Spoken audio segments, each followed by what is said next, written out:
Halo sahabat kreatif, berjumpa kembali dengan saya Uni Ekip dalam kreasi aksi tutorial. Dan pada kesempatan kali ini, Uni akan berbagi cara yang mudah untuk membuat hantaran ikan mas dari kain sarung.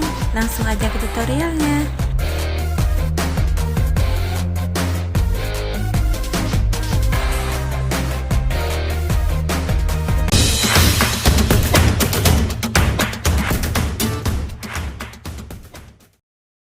Untuk kamu yang baru mampir di channel ini, jangan lupa klik tombol subscribe dan aktifkan loncengnya agar ada notifikasi saat Uni upload video terbaru. Terima kasih.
Oke sahabat kreatif, demikianlah proses tutorial pembuatan hantaran bentuk ikan mas dari kain sarung. Terima kasih sudah menonton.